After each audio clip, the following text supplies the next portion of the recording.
Un aragonés acaba de escribir un libro. Es una posible alternativa al actual sistema de votos en las elecciones y, como decimos, es muy interesante. Hasta la fecha, el llamado método D'Hondt, ley D'Hondt, no favorece a poblaciones pequeñas ni a partidos pequeños. El reparto de escaños a partir de los votos de los ciudadanos para muchos no es justo ni es proporcional, ¿no? Nuestro siguiente invitado propone una reforma que derive de una ley electoral 2.0. Vamos a tratar de entender el actual sistema con algunos datos. Aina. Sí, el método D'Hondt se debe su nombre y creación a un jurista belga llamado Victor D'Hondt. Funciona de la siguiente manera. Después de una cita electoral se cuentan los votos de cada uno de los partidos que se ha presentado en una circunscripción. A continuación se aplica este sistema. Se crea una tabla en la que se dividen los votos de los partidos por todos los números desde el 1 hasta el total de escaños que tiene cada provincia. Se asignan los escaños en orden a los partidos que tengan los 6 mayores cocientes o resultados. Hay otros factores importantes por los que el sistema electoral en España puede resultar en territorio desproporcional. Son el umbral de voto, es decir, el porcentaje mínimo de voto para conseguir un escaño, el prorrateo, si se reparten los escaños de igual forma en todas las circunscripciones o de forma proporcional, y la forma de voto, listas abiertas, cerradas, mixtas y demás. De hecho, este último factor es el que, según los expertos, es el principal causante de la desproporcionalidad en nuestro país. En este conocido libro llamado Aragón es nuestro Jallo, que explica cómo votamos los españoles, nos explican que en la mayoría de las provincias se reparten muy pocos escaños, lo que provoca que los partidos pequeños se queden sin representantes. Víctor Manuel Sanroma es el autor de este método Sanroma, recogido ya en un libro. Víctor Manuel, ¿qué tal? Buenos días. Hola, buenos días Paco, buenos días Ainara y buenos días a los oyentes de Aragón Radio. Oye, encantados de que estés con nosotros y de que nos cuentes esto de lo que se viene hablando pues después de cada elección. Después de cada elección, a quien no le digamos le va bien, ¿no? Pues acaba hablando del método, que si no es justo, no es proporcional, en fin, bueno, te describes como un auténtico fan de las noches electorales. Las cifras, las encuestas, a pie de urna, los resultados. Entiendo que ahora estarás pues muy entretenido con las madrileñas, ¿no? Pero a la vez te exaspera, ¿no? Esa injusticia del que llamas, o del denominado voto basura. ¿Es verdad que con el sistema actual se tiran a la basura en unas elecciones en nuestro país más de 2 millones de votos? Sí, efectivamente. Yo cuando hablo de elecciones me refiero principalmente a las generales, que es donde más se puede ver, ¿vale? En Madrid, precisamente, ahora como hay tantos escaños para repartir, al final es muy proporcional y el problema básicamente de Madrid sería el umbral de entrada, ¿vale? O sea, pasas de 0, obtienes 0 escaños, obtienes 7 y a partir de 7 sí que sería realmente proporcional el número de escaños al número de votos. Sin embargo, ¿qué sucede cuando hay poquitos? El caso de Teruel, por ejemplo, en elecciones generales. Cuando solo hay 3 para repartir, y se presentan varios partidos, lógicamente solo pueden salir pues 3 personas. Hasta hace un año solo salían 2 partidos, 2 escaños de uno y uno del contrario. Por primera vez, y menos mal, por una vez, ya han salido 3 partidos, tanto en abril como en noviembre, cuando se repitieron las elecciones, salieron, o sea, el sistema se abrió un poquito. Pero os voy a decir una cosa, en esas elecciones, tanto las de abril como en las de noviembre, aunque salieron 3 partidos, hubo más votos tirados a la basura, que no obtuvieron representación, que los del propio partido ganador o incluso cualquiera de esos 3 partidos. Es decir, en Teruel, de los que fueron a votar, mucha gente ya ni siquiera va a votar, pero de los que fueron a votar, 1 de cada 4 votos no obtuvo representación. Es decir, votaron, pero no obtuvieron voz. No llegaron a Madrid sus palabras o sus pensamientos, sus opiniones, su ideología. Y yo precisamente de lo que hablo es, vale, sin cambiar constituciones porque no es real, solo cambiando un artículo de una ley, y luego hay otras propuestas, pero en este caso solo sería cambiar un artículo en una ley, que es algo más factible, por lo menos técnicamente. Haría falta ponerse de acuerdo, pero técnicamente sería muy sencillo. De lo que se habla es de utilizar realmente un método proporcional, porque el método D'Hondt no es ni bueno ni malo en sí, es como multiplicar o dividir, ¿no? La operación matemática ni es buena ni es mala, depende de cómo la use quien la use o quien la proponga. ¿Qué sucede? Echa la ley, perdonadme la expresión, echa la ley, echa la trampa, y quien hace la ley, el gobernante de turno, en este caso hace 40 años. Imaginémonos en un consejo de administración de una empresa que un socio tuviera el 37% de los votos y dijera, no, aquí mando yo, y yo voto por el 51%.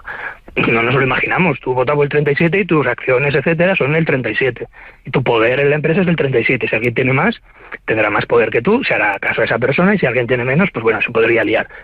Pues esa empresa sería España, y con el 37% de los votos tienes el 51% de los escaños. O sea, te regalan a los partidos grandes. Y si te regalan, o sea, hay ciertos partidos que obtienen un regalo, pues a alguien se lo han quitado. Todos los partidos que salen con miles de votos y que obtienen 0,0 escaños. De eso se trata. Claro, vamos a poner un ejemplo para que lo entendamos mejor. Con tu método, teniendo en cuenta las últimas elecciones generales, hoy gobernaría, bueno, luego está el asunto de los pactos, claro, pero ¿los resultados hubieran sido iguales, diferentes, los mismos? Los partidos, todos los partidos hubieran, casi todos los partidos hubieran obtenido una cifra de escaños final diferente. Me explico. PSOE y PP, PSOE en este caso tiene 120, hubiera pedido 21 escaños, tendría 99, el PP también. Esto sucede no por ser esas siglas, sino porque son los partidos que ganan en las circunscripciones y obtienen regalos. Obtienen más porcentaje de escaños que porcentaje de votos. Si fuera realmente proporcional, el PSOE no llegaría a los 100, el PP tendría 75, y a partir del segundo, en este caso Vox sería el tercero, más o menos equilibraría, digamos, los resultados que tiene, pero a partir de allí todos los partidos tendrían muchos más escaños de los que han obtenido. Parece mentira, pero con los mismos votos, aquí no hablamos de cambiar nada, simplemente, digamos, una fórmula matemática. Por ejemplo, Ciudadanos no tendría 10 escaños, tendría 23. Igual Rivera no hubiera dimitido, y lo que digo, pues si Ciudadanos tuviera muchos más, en este caso la derecha se hubiera juntado, pues igual teníamos otro presidente del gobierno. No es un deseo, simplemente, digamos, son cifras matemáticas. Ya, es decir, que benefician, claro, a los grandes partidos. Siempre. En cualquier circunscripción, X% de votos no es X% de escaños. Primero y segundo tienen más y el resto tienen 0. Es que tenemos que partir de la idea de que, por ejemplo, en Teruel, quien votó a Unidas Podemos en las últimas elecciones, o a Ciudadanos, o a Vox, que son partidos que están en Madrid, pero de Teruel no salió nadie, tuvieron 0 escaños teniendo casi 20.000 votos en la suma de ellos.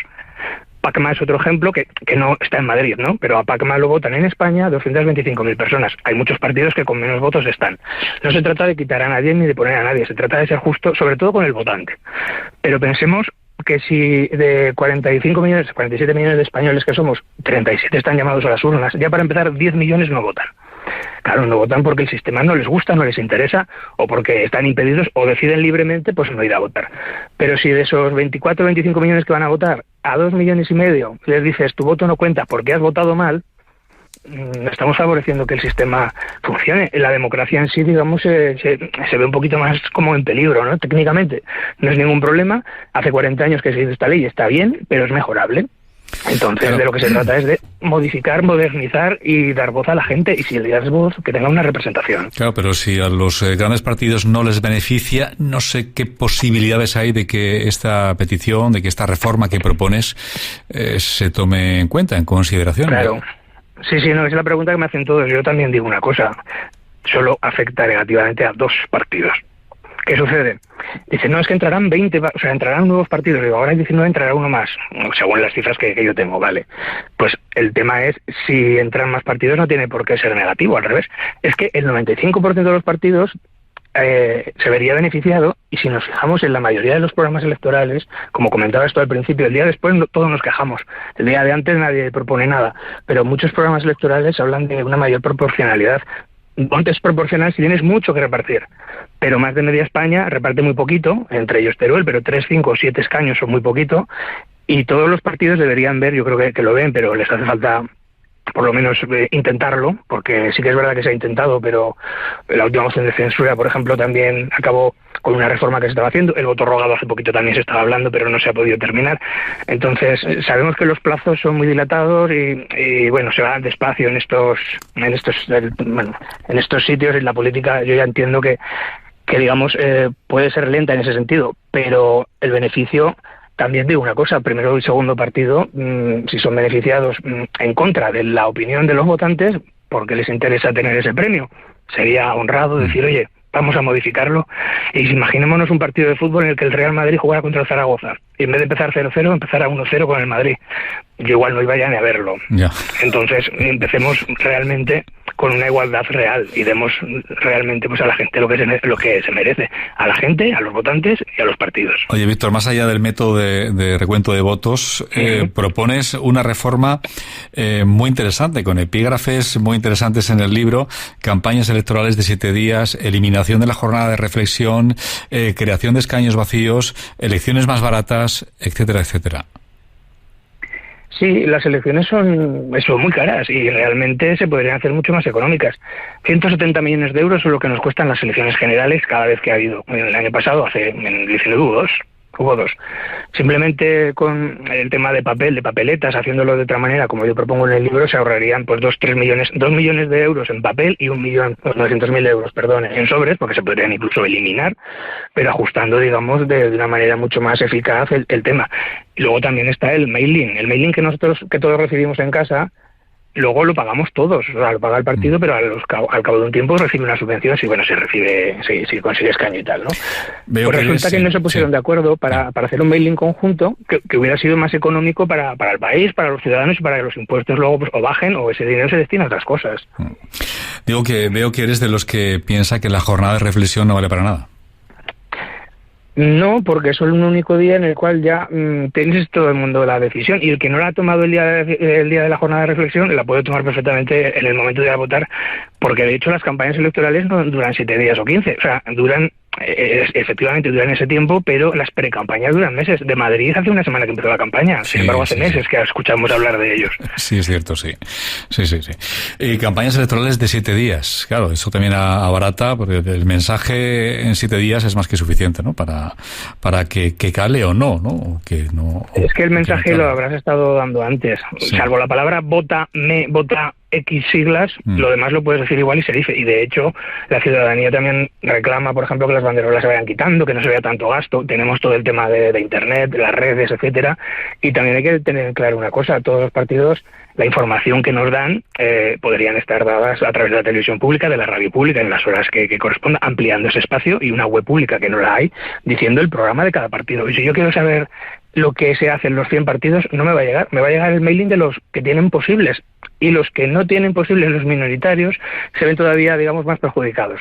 Ese es un poco el motivo de todo esto, que los minoritarios existen como tal. Si se agota la legislatura, en el 2023 tendremos de nuevo elecciones generales.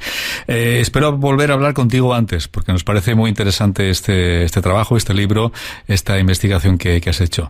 Víctor Manuel, Método San Roma. Gracias. San Roma. Gracias y un placer charlar contigo.